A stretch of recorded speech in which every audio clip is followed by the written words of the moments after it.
Reklame berasal dari bahasa Latin yaitu re yang berarti berulang-ulang dan claim yang artinya teriak.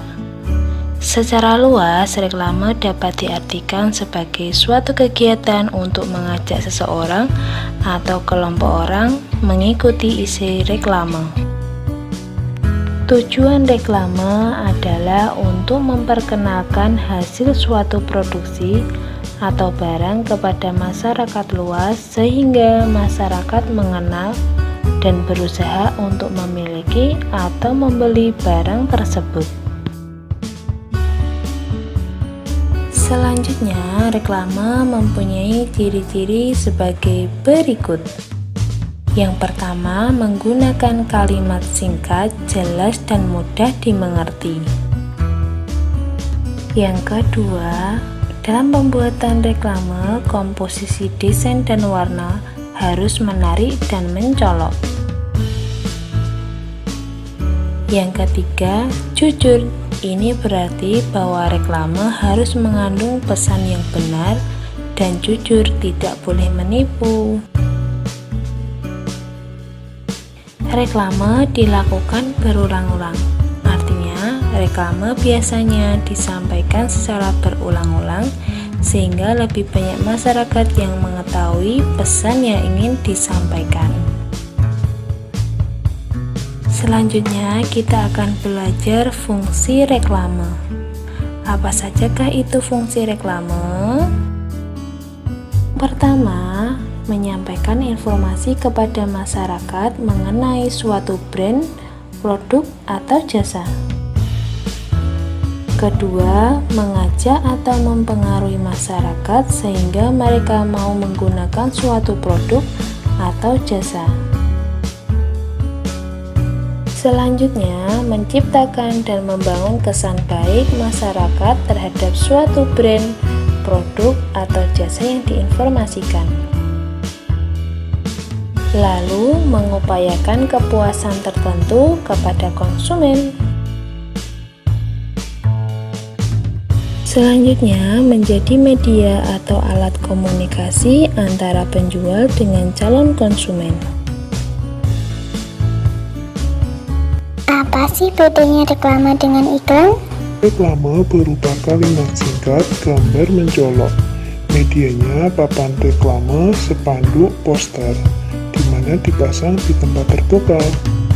Sedangkan iklan berupa kalimat, bisa panjang, bahkan ada berupa artikel.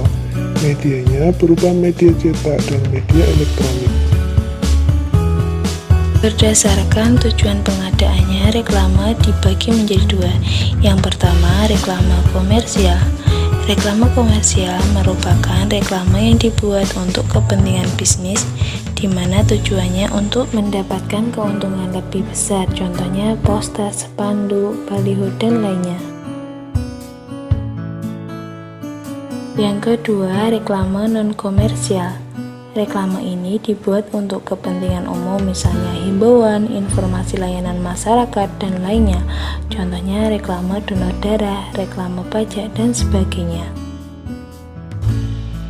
Reklame berdasarkan sifat dibagi menjadi beberapa. Yang pertama yaitu reklame peringatan. Reklame ini bersifat mengingatkan masyarakat untuk melakukan hal tertentu, misalnya reklame tertib lalu lintas. Yang kedua, reklame penerangan. Reklame jenis ini bersifat memberikan informasi kepada masyarakat umum.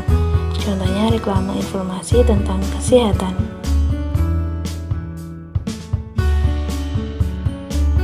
Selanjutnya, reklame ajakan atau permintaan. Reklame jenis ini mengajak atau meminta masyarakat untuk mengikuti ajakan atau permintaan. Contohnya reklame donor darah, reklame bantuan bencana alam. Berdasarkan tempat pemasangan, reklame dibagi menjadi dua.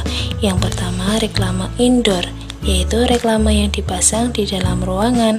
Umumnya reklame indoor berukuran kecil atau sedang dengan bahan kertas. Contohnya brosur, leaflet.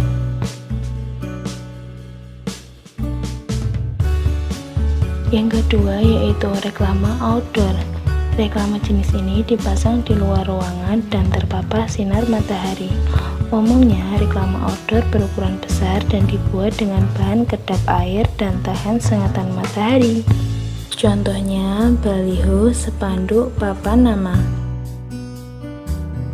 Kemudian berdasarkan medianya, reklame dibagi menjadi beberapa.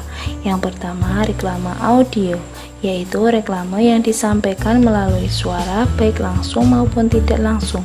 Contohnya iklan di radio.